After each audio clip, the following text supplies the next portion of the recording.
Hello guys, present షిమ్లాలో హనుమాన్ మందిర్ దగ్గర నుండి బయలుదేరిపోయాను. Shimla to Manali 245 kilometres distance ఉంది. సో గూగుల్ మ్యాప్స్లో అయితే 245 కిలోమీటర్స్ 6 అవర్స్ చూపిస్తుంది. ఒకదాని మీద ఒకటి భలే కట్టారు హౌసెస్ అయితే. సో ప్రెజెంట్ టైం అయితే మార్నింగ్ 11:30 అవుతుంది. అంటే 1 అవర్కి లంచ్ తీసేస్తే 6:30 కల్లా రీచ్ అయిపోవచ్చు మనాలి అయితే. షిమ్లాలో మాత్రం కార్ పార్కింగ్కి చాలా ఇబ్బంది, బైకే బెస్ట్ షిమ్లా వస్తే మాత్రం. షిమ్లాలో గూగుల్ మ్యాప్స్ అస్సలు పనిచేయట్లేదు. సో ఇందాకైతే చాలాసార్లు దారిలో అయితే తప్పాను. సో వాళ్ళని వీళ్ళని అడిగి మెల్లిగా రూట్ తెలుసుకున్నాను. సో ఎవరైనా బైకర్స్ వస్తే షిమ్లాకి మ్యాక్సిమం గూగుల్ మ్యాప్స్ అవాయిడ్ చేయండి, లేదంటే చాలా కన్ఫ్యూజ్ అయిపోతాం. ప్రజెంట్ అయితే మనాలి ఇంకా 243 కిలోమీటర్స్ చూపిస్తుంది. సో ఇక్కడ రైట్కి అయితే వెళ్ళాలి మనాలి వెళ్ళాలంటే. అలాగే ఢిల్లీ వెళ్ళాలంటే లెఫ్ట్కి వెళ్ళాలి. సో ఢిల్లీ అయితే ఇక్కడ నుండి 340 కిలోమీటర్స్ డిస్టెన్స్ ఉంది. అదే చండీగఢ్ అయితే 110 కిలోమీటర్స్.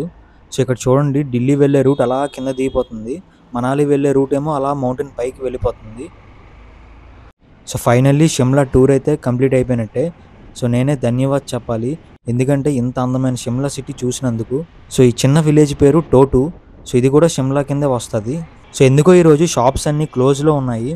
సో నేను మార్నింగ్ షిమ్లా మాల్ రోడ్కి వెళ్ళినప్పుడు అక్కడ కూడా ఏ షాప్స్ తీయలేదు. సో ఎర్లీ మార్నింగ్ కాబట్టి తీయలేదు అనుకున్నా. సో ఈరోజు హాలిడే అంట, సో అందుకే ఏ షాప్స్ తీయలేదు. షిమ్లాలో అన్నిటికన్నా బాగా నచ్చింది మాల్ రోడ్డే.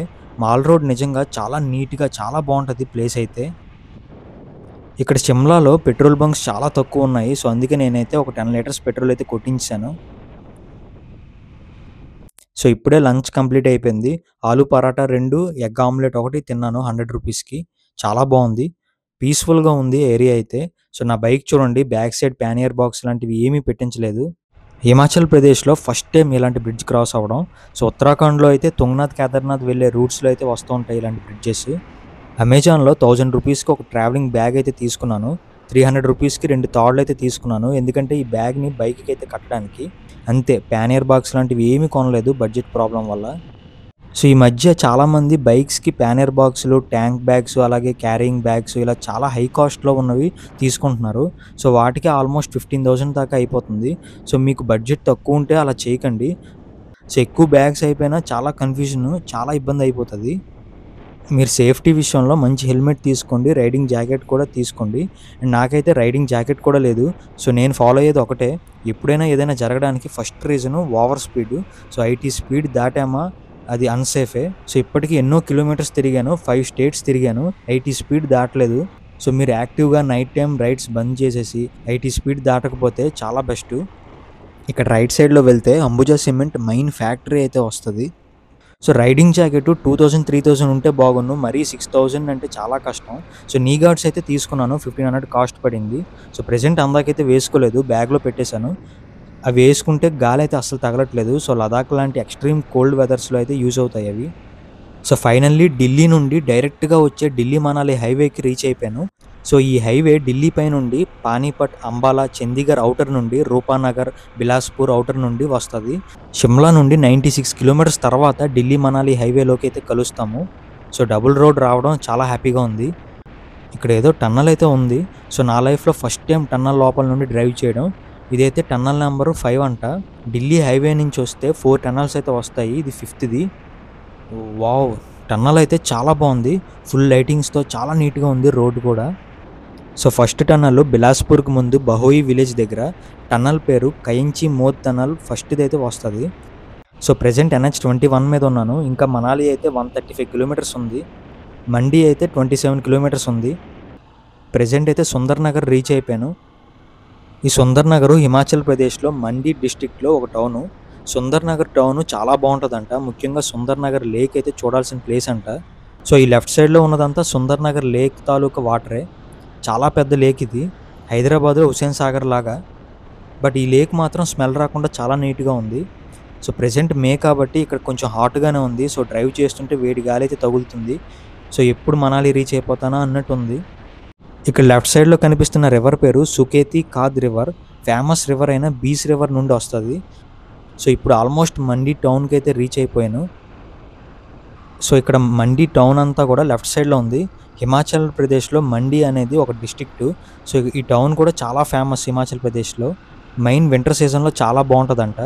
ఢిల్లీ నుండి వచ్చేవాళ్ళు ఒకవేళ మనాలి వెళ్ళడం లేట్ అయిపోతే మీరు ఇక్కడ మధ్యలో ఈ మండీలో స్టే చేయొచ్చు. డిస్ట్రిక్ట్ కాబట్టి చాలా రూమ్స్ అయితే ఎక్కువ ఉంటాయి. సో బేసిక్గా ఢిల్లీ నుండి మనాలి 1 డేలో అయితే వచ్చేయచ్చు. ఇన్ కేస్ ఏదైనా బ్యాడ్ సిచ్యువేషన్లో ఇక్కడైతే స్టే చేయొచ్చు.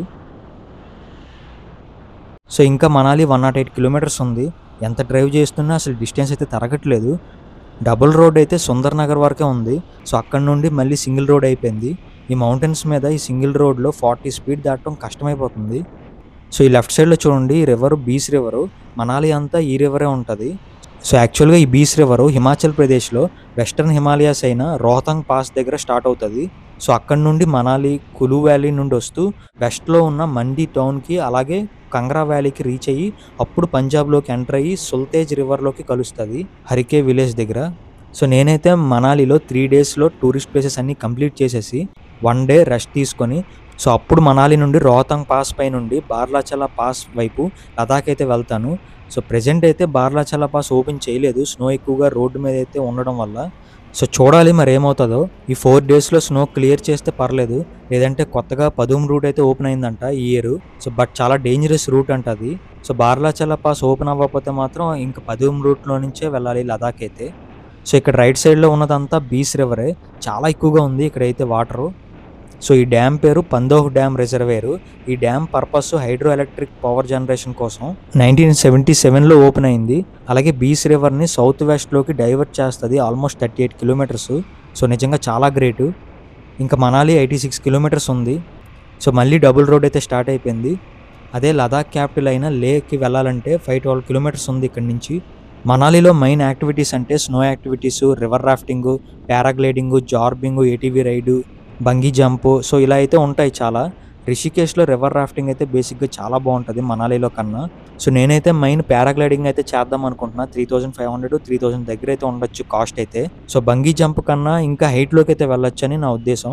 ఎందుకంటే అన్ని యాక్టివిటీస్ చేయడానికి బడ్జెట్ అయితే తక్కువ ఉంది. సో అందుకే ఏదో ఒకటే చేద్దామని పారాగ్లైడింగ్ చేద్దామని డిసైడ్ అయ్యాను సోలంగ్ వ్యాలీలో. సో ఇక్కడ రైట్ సైడ్లో చూడండి మామూలుగా లేదు, మౌంటైన్స్ అయితే చాలా బాగుంది వ్యూ అయితే. డ్రోన్ ఉంటే బాగుంది అనిపించింది. నెక్స్ట్ టైం వస్తే మాత్రం పక్కాగా డ్రోన్ అయితే తీసుకొని వస్తాను. సో ఎదురుగా చూడండి ఒక బైకర్ అయితే యూట్యూబర్ అనుకుంటా వెళ్తున్నారు. సో రాజస్థాన్ నుండి ట్రావెల్ చేస్తున్నారు అతను, చాలా గ్రేటు. సో ఎన్ని బ్యాగ్స్ ఉన్నాయో చూడండి. సో నేనైతే ఆంధ్రప్రదేశ్ నుండి వస్తూ ఒక సింగిల్ బ్యాగే ఉంది, అంత సింపుల్గా ఉంటుంది నేను ట్రావెల్ చేసేటప్పుడు. ఇక్కడైతే చూడండి ఫ్లైఓవర్ అయితే కన్స్ట్రక్షన్ అవుతుంది, అది కూడా టన్నల్ లోపల నుండి. చాలా గ్రేటు. ట్రెక్కింగ్ పాయింట్స్ దగ్గర కానీ అక్కడక్కడ చిన్న చిన్న టూరిస్ట్ ప్లేసెస్ దగ్గర కానీ ప్రతిసారి లగేజ్ పెట్టుకోవడానికి హోటల్స్, క్లాక్ రూమ్స్ అందుబాటులో ఉండకపోవచ్చు. సో అందుకే ఓవర్ లగేజ్ అవ్వకుండా ఇంపార్టెంట్ ఐటమ్సే క్యారీ చేయండి. ఇక్కడ రైట్ సైడ్లో కనిపిస్తున్న బ్రిడ్జ్ పేరు హెనోగి ఫూట్ బ్రిడ్జ్. ఇక్కడ మరో పెద్ద టన్నల్ అయితే వస్తుంది. ఈ టన్నల్ నెంబరు 11. సో మధ్యలో కూడా చాలా వచ్చాయి చిన్న చిన్నవి, కాబట్టి వీడియో అయితే తీయలేదు. ఈ టన్నల్ కూడా చాలా బాగుంది. ఇది వచ్చే వాళ్ళకి వెళ్ళే వాళ్ళకి సెపరేట్ టన్నల్స్. నాకైతే మాత్రం న్యాచురల్గా ఫామ్ అయిన మౌంటైన్స్ని ఇలా టన్నల్స్ మార్చడం ఎప్పటికైనా డేంజర్ అనే అనిపిస్తుంది. నేచర్ని కోరుని డ్యామేజ్ చేస్తున్నట్టు అనిపిస్తుంది. ఈ టన్నల్ నెంబర్ అయితే 12. సో ఎప్పుడైనా ఏదైనా జరగచ్చు. ఈ టన్నల్స్కి 100% సేఫ్టీ కూడా కాదు. ఇలా కాకుండా ఇంకా ఎలాగైనా ఆల్టర్నేటివ్ ఉంటే బాగున్ను, ఫ్లైఓవర్స్ ఇలా ఇంకేదైనా. సో అని నా ఒపీనియన్. మీ ఒపీనియన్ అయితే కామెంట్స్లో అయితే పోస్ట్ చేయండి. ఎందుకు ఇలా అంటున్నానంటే డెవలప్మెంట్ అంటే న్యాచురల్ రిసోర్సెస్ని, నేచర్ని డిస్టర్బ్ చేయకుండా చేస్తేనే డెవలప్మెంట్ అనేది నెక్స్ట్ జనరేషన్స్ వాళ్ళకి కూడా యూజ్ అవుతుంది.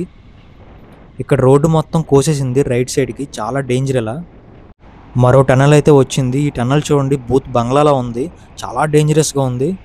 ఇలా ఎందుకు కన్స్ట్రక్షన్ చేస్తున్నారో అసలు తెలియట్లేదు. సేఫ్టీయే లేదు, సరిగ్గా లైట్స్ కూడా లేవు, అసలు గాలి కూడా సరిగ్గా ఆడట్లేదు. ఏదైనా ప్రాబ్లం అయినా నైట్ టైము వెహికల్ రిపేర్ అయినా చాలా కష్టం అక్కడ. అలాంటి ప్లేసెస్లో నైట్ టైం ట్రావెలింగ్ అవాయిడ్ చేసేయాలి. చాలా రోజుల తర్వాత ఇలా డబుల్ రోడ్ రావడం, 60-80 స్పీడ్లో అయితే కాన్స్టెంట్గా వెళ్తున్నాను. సో ఇప్పుడు మనాలి వెళ్తున్న ఫీలింగ్ అయితే వస్తుంది. మొత్తం సరౌండింగ్స్ చూస్తుంటే చాలా బాగుంది. టెంపరేచర్ కూడా కొంచెం డౌన్ అయింది, చలి కూడా వేస్తుంది వెళ్తుంటే. ఈరోజు ఫస్ట్ టోల్ గేట్ హిమాచల్ ప్రదేశ్లో తకోలి టోల్ ప్లాజా ఇది. రిషికేష్ దాటిన తర్వాత కేదార్నాథ్ వరకు ఎక్కడ కూడా టోల్ గేట్స్ అయితే ఉండవు. అలాగే రిషికేష్ టు షిమ్లా వెళ్ళేటప్పుడు డెహ్రాడూన్ దగ్గర టోల్ గేట్ అయితే వస్తుంది. ఆ తర్వాత మరి ఇంకెక్కడ ఉండవు. మళ్ళీ ఇందాక వచ్చిన టోల్ గేటే. అదే ఢిల్లీ నుండి మనాలి వస్తే మాత్రం చాలా టోల్ గేట్స్ అయితే వస్తాయి. ఇంకా మనాలి అయితే 60 కిలోమీటర్స్ డిస్టెన్స్ ఉంది. సో ఇక్కడ ఏదో రివర్ రాఫ్టింగ్ అయితే చేస్తున్నట్టున్నారు. రివర్ రాఫ్టింగ్ అంటే మాత్రం రిషికేషే బెస్ట్. ఎందుకంటే బీస్ నది కన్నా చాలా డేంజరస్ నది గంగా నది. సో, అందులో చేస్తేనే కిక్ అయితే ఉంటది. ప్రెజెంట్ టైమ్ అయితే ఈవినింగ్ 5:45 అవుతుంది. ఒక్కసారి వ్యూ చూడండి ఎంత బావుందో. సన్‌సెట్ కోసం ఎక్కడికో వెళ్ళక్కర్లేదు. ఇక్కడ నిజంగా చాలా బావుంది. కెమెరాలో ఎలా రికార్డ్ అవుతుందో తెలియట్లేదు గానీ, బయట రియల్‌గా చాలా బావుంది. లెఫ్ట్ సైడ్‌లో మొత్తం చిన్న చిన్న మౌంటైన్స్, దాని మీద హౌసెస్ చూస్తుంటే చాలా బావుంది. ఈవినింగ్ కాబట్టి ఇక్కడ చాలామంది వాకింగ్ చేస్తున్నారు హ్యాపీగా. ఈ బ్రిడ్జ్ పేరు బొంతర్ బ్రిడ్జ్ అని అంటారు. లెఫ్ట్ సైడ్‌లో ఉన్నది పార్బతీ రివరు.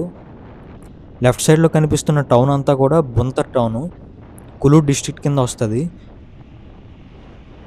భలే ఉంది లెఫ్ట్ సైడ్‌లో వ్యూ అయితే. లోపలికి వెళ్ళాక ఎలా ఉంటదో తెలీదు గానీ, ఇంకా మనాలి అయితే 51 కిలోమీటర్స్ ఉంది. మ్యాప్స్‌లో ఈ 51 కిలోమీటర్స్‌కి 1 అవర్ 20 మినిట్స్ చూపిస్తుంది. సో, ఫైనల్లీ కులు అయితే రీచ్ అయిపోయాను. చాలా పీస్‌ఫుల్‌గా, ప్లెజెంట్‌గా ఉంది కులు అయితే. చాలా హ్యాపీగా ఉంది ఇంత దూరం వచ్చినందుకు. ప్రెజెంట్ అయితే కులు లోపలికైతే వెళ్ళట్లేదు. ఫస్ట్ డైరెక్ట్‌గా హోటల్ రూమ్‌కి అయితే రీచ్ అయిపోతాను. సో, రేపటి నుండి కులు అండ్ మనాలి టోటల్‌గా అయితే ఎక్స్‌ప్లోర్ చేస్తాను. అన్ని టూరిస్ట్ ప్లేసెస్‌కి వెళ్తాను.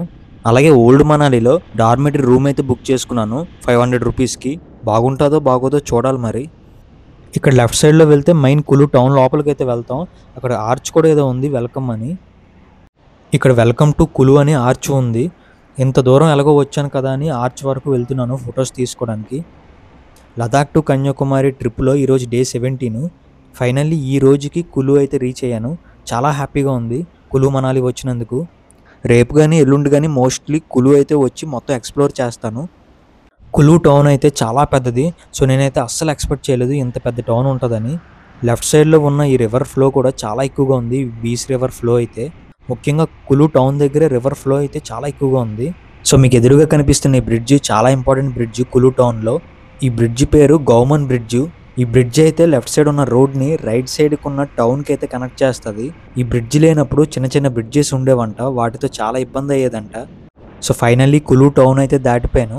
సో, ఇంకా మనాలి అయితే 37 కిలోమీటర్స్ డిస్టెన్స్ ఉంది. సో, ఆల్మోస్ట్ ఇంకా ఒక 45 మినిట్స్ అలా పట్టొచ్చు మనాలి రీచ్ అవ్వడానికి.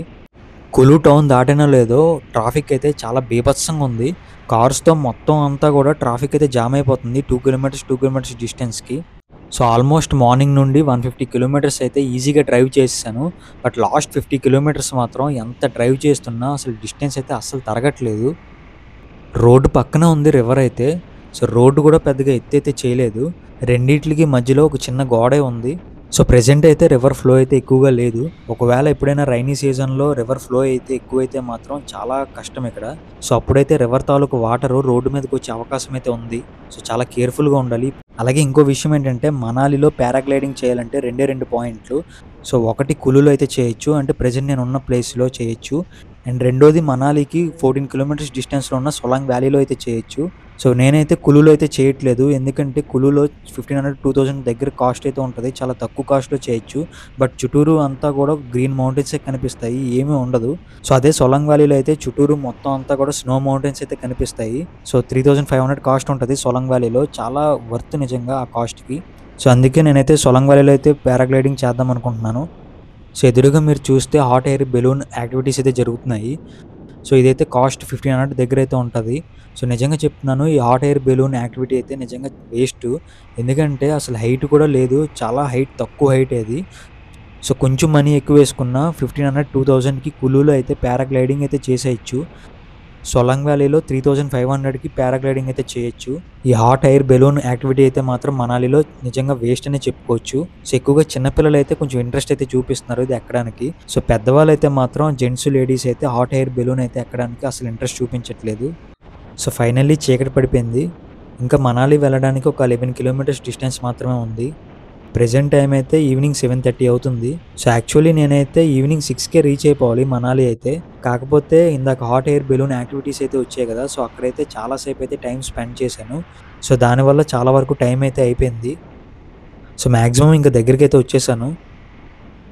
సో, ఫైనల్లీ మనాలి అయితే రీచ్ అయిపోయాను.